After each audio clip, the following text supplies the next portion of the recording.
আজ রাতের আকাশে যখন চাঁদ উঠবে তখনই হয়তো নির্ধারিত হয়ে যাচ্ছে আপনার আগামী 1 বছরের ভাগ্য। কে বেঁচে থাকবে আর কার নাম যুক্ত হবে মৃত্যুর তালিকায়, কার রিজিক বাড়বে আর কে নিক্ষিপ্ত হবে দারিদ্র্যের অতল গহ্বরে। আজ আমরা উন্মোচন করব মহিমান্বিত রাত শবে বরাতের সেই শিহরণ জাগানিয়া ইতিহাস এবং রহস্য, যা আপনার জীবন দেখার দৃষ্টিভঙ্গি বদলে দেবে। ভিডিওটি শেষ পর্যন্ত দেখুন, কারণ এই রাতের একটি বিশেষ সিদ্ধান্ত হয়তো আপনার চিরচেনা পৃথিবীটাকেই ওলটপালট করে দিতে পারে। শবে বরাত একটি ফার্সি শব্দ, যার গভীরতা এবং গাম্ভীর্য ভাষায় প্রকাশ করা কঠিন। শব মানে রাত আর বরাত মানে মুক্তি বা নাজাত। এটি সেই রজনী যা আমাদের গুনাহের শিকল থেকে মুক্তি দিয়ে আল্লাহর রহমতের সমুদ্রে অবগাহন করার সুযোগ দেয়। ইসলামিক ক্যালেন্ডারের অষ্টম মাস অর্থাৎ পবিত্র শাবান মাসের 14 তারিখ দিবাগত রাতটিই হল সেই মহিমান্বিত শবে বরাত।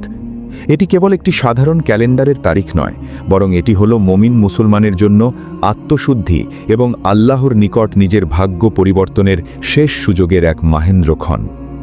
আমাদের প্রিয় নবী হজরত মুহাম্মদ সাল্লাল্লাহু আলাইহি ওয়াসাল্লাম এই রাত সম্পর্কে উম্মতকে বিশেষভাবে সতর্ক করে গেছেন। কেন এই রাত এত গুরুত্বপূর্ণ? কারণ আলেমদের ব্যাখ্যা এবং বিভিন্ন বর্ণনা অনুযায়ী এই রাতেই আগামী 1 বছরের জন্য মহাবিশ্বের বার্ষিক বাজেট বা মানুষের তাকদিরের ফয়সালাগুলো ফেরেশতাদের হাতে ন্যস্ত করা হয়। পবিত্র কুরআনে আল্লাহ তাআলা একটি বরকতময় রাতের কথা উল্লেখ করেছেন, যেখানে প্রতিটি গুরুত্বপূর্ণ সিদ্ধান্ত সম্পন্ন হয়। হজরত ইকরিমা রাহমাহুল্লাহু সহ অনেক বিশেষজ্ঞের মতে এটি শবে বরাতের রাতকেই ইঙ্গিত করে। যদিও অনেকে একে শবে কদর বলেন, কিন্তু এই রাতের গুরুত্ব কোনো অংশেই কম নয়। কল্পনা করুন সেই পরিস্থিতির কথা যেখানে ফেরেশতারা লাউহে মাহফুজ থেকে আল্লাহর চূড়ান্ত সিদ্ধান্তগুলো নিয়ে দুনিয়ার আকাশে নেমে আসেন। সেখানে লিপিবদ্ধ থাকে আগামী 1 বছরে কতজন নবজাতক পৃথিবীর আলো দেখবে আর কতজন প্রাণপ্রিয় মানুষকে আমরা কবরের অন্ধকার প্রকোষ্ঠে বিদায় জানাব। হয়তো আপনি এখন আপনার ভবিষ্যৎ নিয়ে দীর্ঘ পরিকল্পনা করছেন, নতুন ঘর বাঁধার স্বপ্ন দেখছেন কিংবা ক্যারিয়ার নিয়ে চিন্তিত, কিন্তু আপনার অজান্তেই হয়তো এই রাতে ফেরেশতাদের হাতে আসা মৃত্যুর তালিকায় আপনার নামটিও উঠে গেছে। এটিই শবে বরাতের সবচেয়ে বড় শিক্ষা। আমাদের জীবন আমাদের নিয়ন্ত্রণে নেই, বরং তা এক মহান সত্তার কুদরতি হাতে ন্যস্ত। উম্মুল মুমিনিন হজরত আয়েশা সিদ্দিকা রাদিয়াল্লাহু আনহা বর্ণনা করেন, এক রাতে তিনি নবীজিকে কক্ষে না পেয়ে খুঁজতে বের হন এবং জান্নাতুল বাকি গোরস্থানে তাকে দোয়া করা অবস্থায় দেখতে পান। নবীজি তাকে বলেছিলেন, এই রাতে আল্লাহ তাআলা দুনিয়ার নিকটতম আসমানে নেমে আসেন এবং বানু পালব গোত্রের ভেড়ার পশমের চেয়েও বেশি সংখ্যক মানুষকে ক্ষমা করে দেন। এই ক্ষমা কেবল তাদের জন্যই যারা আন্তরিকভাবে তওবা করে আল্লাহর দিকে ফিরে আসে। শবে বরাত হল সেই কারাগার থেকে মুক্তির রাত, যেখানে আমরা আমাদের নিজেদের পাপের শিকলে বন্দী হয়ে আছি। কেউ মিথ্যার জালে, কেউ হিংসার বিষে, আবার কেউ ইবাদত বিমুখতার অন্ধকারে। এই রাতে যখন একজন বান্দা তার ভুল স্বীকার করে চোখের পানি ফেলে, তখন আল্লাহ তাআলা মরুভূমিতে হারানো উট ফিরে পাওয়া মুসাফিরের চেয়েও বেশি খুশি হন। এটি এমন এক আধ্যাত্মিক মিলন মেলা যেখানে আসমানি ফেরেশতারাও ঈদ উদযাপন করে। কারণ ফেরেশতারা কখনো ঘুমায় না, তারা সারা রাত আল্লাহ তাআলার ইবাদতে মগ্ন থেকে মানুষের জন্য রহমত কামনা করে। তাই এই রাতটি আপনার জন্য কেবল উৎসব নয়, বরং জীবনের মোড় ঘুরিয়ে দেওয়ার এক চূড়ান্ত সুযোগ। শবে বরাতের এই মহান রাতটি যখন ঘনিয়ে আসে, তখন আরশের অধিপতি মহান আল্লাহ তাআলা তার সৃষ্টির দিকে বিশেষ রহমতের দৃষ্টিপাত করেন। এটি কেবল ইবাদতের রাত নয়, এটি হলো সিদ্ধান্তের রাত। আমাদের অনেকের মনে প্রশ্ন জাগতে পারে, আমাদের জীবন কি শুধুই কাকতালীয় কোনো ঘটনা, নাকি এর পেছনে রয়েছে কোনো মহাপরিকল্পনা? শবে বরাতের প্রকৃত ইতিহাস আমাদের শেখায় যে এই মহাবিশ্বের প্রতিটি ধূলিকণা থেকে শুরু করে মানুষের জীবনের প্রতিটি নিঃশ্বাস এক মহানথি অনুযায়ী পরিচালিত হয়। হজরত আয়েশা সিদ্দিকা রাদিয়াল্লাহু আনহা থেকে বর্ণিত হাদিস অনুযায়ী নবীজি সাল্লাল্লাহু আলাইহি ওয়াসাল্লাম এই রাতের গুরুত্ব বর্ণনা করতে গিয়ে বলেছেন, এই রাতে আগামী 1 বছরে যারা মৃত্যুবরণ করবে এবং যারা জন্মগ্রহণ করবে সবার তালিকা চূড়ান্ত করা হয়। একটু গভীরভাবে ভেবে দেখুন তো, হয়তো আজ রাতে আপনি আপনার পরিবারের সাথে হাসি মুখে ডিনার করছেন, কিন্তু আসমানে ফেরেশতাদের কাছে থাকা তালিকায় আপনার নামের পাশে মৃত্যুর মোহর লেগে গেছে।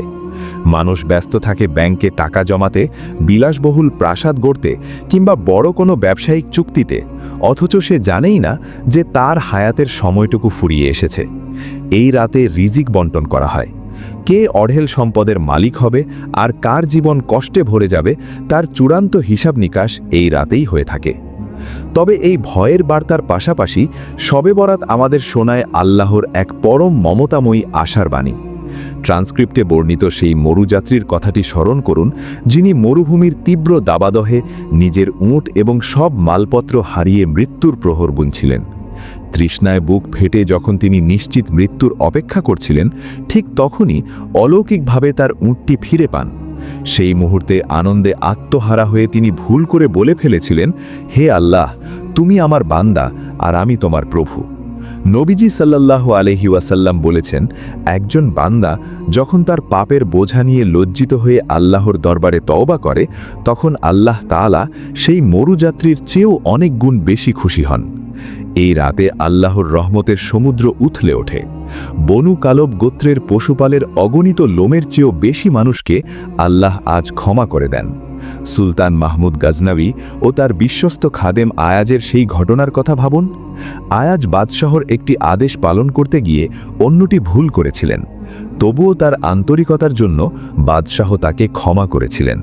ঠিক তেমনিভাবে আমরা মানুষ হিসেবে ত্রুটিযুক্ত।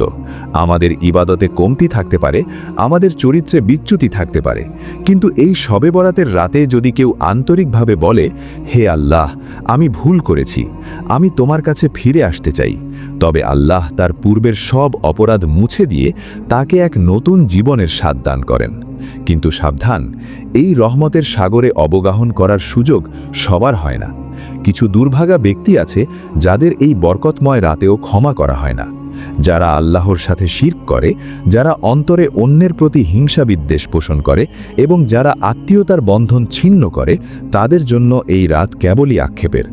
তাই এই অধ্যায়ে আমাদের শিক্ষা হলো, ভাগ্য পরিবর্তনের জন্য কেবল দোয়া নয়, নিজের অন্তরকেও পরিষ্কার করতে হবে। কারণ আল্লাহ কেবল সিজদা দেখেন না, তিনি দেখেন সেই হৃদয়ের ক্ষত আর ব্যাকুলতা যা কেবল তারই সন্ধানে আর্তনাদ করে। শবে বরাত নিয়ে আমাদের সমাজে অনেক ভুল ধারণা প্রচলিত থাকলেও এই রাতের ইবাদতের প্রকৃত রূপ অত্যন্ত সহজ এবং সাবলীল। ট্রান্সক্রিপ্ট এবং নবীজি সাল্লাল্লাহু আলাইহি ওয়াসাল্লামের জীবন থেকে আমরা যে শিক্ষা পাই তা হলো, এই রাতটি প্রদর্শনের নয়, বরং নিভৃতে আল্লাহর সাথে একান্তে কথা বলার। অনেকেই প্রশ্ন করেন, এই রাতে কি কোনো বিশেষ নামাজ বা নির্দিষ্ট সংখ্যক রাকাত পড়তে হবে? উত্তর হলো না। শবে বরাতের জন্য সুন্নাহ দ্বারা প্রমাণিত নির্দিষ্ট কোনো ইবাদতের ছক নেই। তবে এর অর্থ এই নয় যে এই রাতটি সাধারণ অন্য রাতের মতো, বরং এটি হলো নফল ইবাদতের মাধ্যমে নিজের রূহকে সজীব করার এক বিশেষ সুযোগ। নবীজি সাল্লাল্লাহু আলাইহি ওয়াসাল্লাম আমাদের শিখিয়েছেন কিভাবে এই রাতটি কাটাতে হয়। উম্মুল মুমিনিন হযরত আয়েশা রাদিয়াল্লাহু আনহার সেই বর্ণনাটি আমাদের জন্য বড় পথ প্রদর্শক। তিনি যখন দেখলেন নবীজি সাল্লাল্লাহু আলাইহি ওয়াসাল্লাম জান্নাতুল বাকিতে একাকী রোনাজারি করছেন, তখন তিনি বুঝতে পারলেন এই রাতটি উম্মতের জন্য কতখানি গুরুত্বপূর্ণ। নবীজি সাল্লাল্লাহু আলাইহি ওয়াসাল্লাম সেদিন কেবল নিজের জন্যই নয়, বরং কবরে শায়িত মানুষদের জন্য এবং জীবিত অথচ গাফেল উম্মতদের জন্য দীর্ঘ সময় ধরে দোয়া করেছিলেন। তিনি চেয়েছিলেন তার উম্মত যেন এই রাতে মৃত্যুকে স্মরণ করে এবং নিজেদের কবরের কথা ভেবে অন্তরকে নরম করে। আপনি এই রাতে চাইলে দীর্ঘ সময় ধরে নফল নামাজ পড়তে পারেন, পবিত্র কুরআন তেলাওয়াত করতে পারেন, কিংবা তাসবিহ পাঠ ও জিকিরে মশগুল থাকতে পারেন। অনেকে সালাতুত তাসবিহ পড়ার বিষয়ে জানতে চান। এটি একটি অত্যন্ত সওয়াবের নফল নামাজ যা এই রাতে পড়া যেতে পারে। তবে মনে রাখবেন, নফল ইবাদাত ঘরে একাকী পড়া উত্তম। নবীজি আমাদের ঘরগুলোকে কবরস্থান বানাতে নিষেধ করেছেন, অর্থাৎ ফরজের বাইরে সুন্নাত ও নফল ইবাদতের মাধ্যমে ঘরকে আলোকিত রাখাই হলো ইসলামের প্রকৃত শিক্ষা। তাই মসজিদে জমায়েত হওয়ার চেয়ে নিজের জায়নামাজে একা একা আল্লাহর দরবারে হাজিরা দেওয়া অনেক বেশি কার্যকর হতে পারে। এই রাতের একটি বড় আমল হলো মৃতদের জন্য দোয়া করা। কবরস্থানে যাওয়ার মূল উদ্দেশ্য হল মৃত্যুকে স্মরণ করা এবং সেখানে শায়িত মানুষদের জন্য ক্ষমা চাওয়া। যারা আজ কবরে শুয়ে আছেন তারা এক সময় আমাদের মতোই হাসতেন, কাজ করতেন এবং স্বপ্ন দেখতেন। আজ তারা নিস্তব্ধ। তাদের এই নীরবতা আমাদের মনে করিয়ে দেয় যে আগামী কোনো এক শবে বরাতে হয়তো আমাদেরও কেউ কবরের পাশে এসে এভাবে দাঁড়াবে। সবচেয়ে গুরুত্বপূর্ণ হলো তওবা। ট্রান্সক্রিপ্টে খুব সুন্দরভাবে বলা হয়েছে শবে বরাত হলো পাপের কারাগার থেকে মুক্তির রাত। আপনি হয়তো মিথ্যার জালে কিংবা কোনো বড় গুনাহের অভ্যাসে আটকে আছেন, যা আপনি ছাড়তে পারছেন না। এই রাতে আন্তরিকভাবে আল্লাহর কাছে বলুন, হে আল্লাহ, আমি আমার ভুল স্বীকার করছি। আল্লাহ আপনার সেই সামান্য আর্তনাদেই খুশির সাগরে ভেসে যাবেন। তবে মনে রাখবেন, যারা বেহায়াপনা, মদ্যপান, খুন কিংবা অন্যের মনে কষ্ট দেওয়ার মতো গুরুতর কাজে লিপ্ত এবং তা থেকে ফিরে আসার সংকল্প করে না, তাদের জন্য এই রাতের দোয়া কবুল হওয়া কঠিন হয়ে পড়ে। তাই ইবাদতের আগে নিজের অন্তর থেকে হিংসা ও বিদ্বেষ ঝেড়ে ফেলা জরুরি। শবে বরাতের এই রাতটি যখন আল্লাহর রহমতে প্লাবিত হয়, তখন একদল মানুষ থাকে যারা পরম সৌভাগ্যের অধিকারী হয়। কিন্তু এরই মাঝে কিছু মানুষ এমনও আছে যারা আল্লাহর রহমতের এই বিশাল সমুদ্রের তীরে দাঁড়িয়েও এক ফোঁটা পানি পায় না। তারা হলো সেই দুর্ভাগা দল। ট্রান্সক্রিপ্ট এবং বিভিন্ন হাদিসের বর্ণনা অনুযায়ী এই পবিত্র রাতেও যাদের ক্ষমা করা হয় না, তাদের মধ্যে অন্যতম হল মুশরিক বা যারা আল্লাহর সাথে শরিক করে, এবং সেই ব্যক্তি যার অন্তরে অন্যের প্রতি তীব্র হিংসা ও বিদ্বেষ রয়েছে। একটু ভেবে দেখুন, আপনার সিজদা হয়তো অনেক লম্বা, আপনার তাসবিহ পাঠ হয়তো অনেক দীর্ঘ, কিন্তু আপনার অন্তরে যদি আপনার ভাই বা বন্ধুর প্রতি ঘৃণা পুষে রাখেন, তবে এই বরকতময় রাত আপনার কোনো কাজে আসবে না।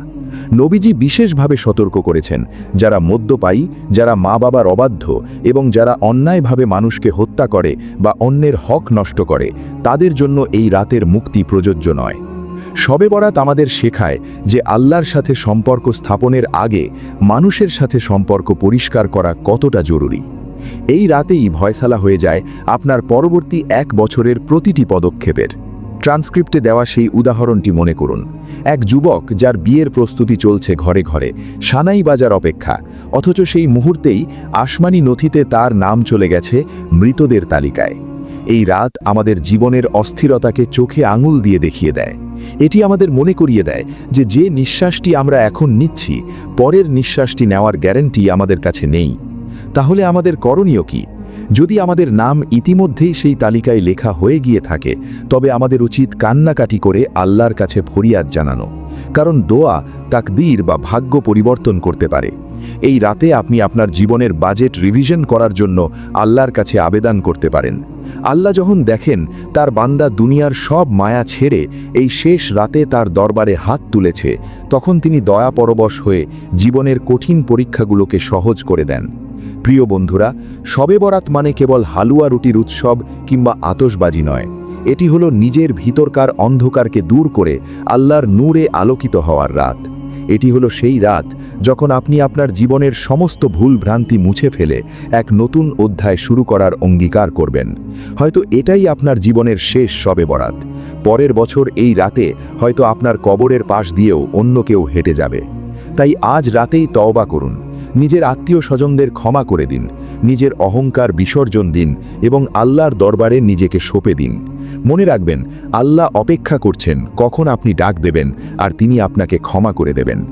আজকের এই ভিডিও যদি আপনার হৃদয়ে সামান্যতম নাড়া দিয়ে থাকে, তবে তা অন্যদের সাথে শেয়ার করুন, কারণ আপনার একটি শেয়ার হয়তো অন্য কারো জীবন বদলে দিতে পারে।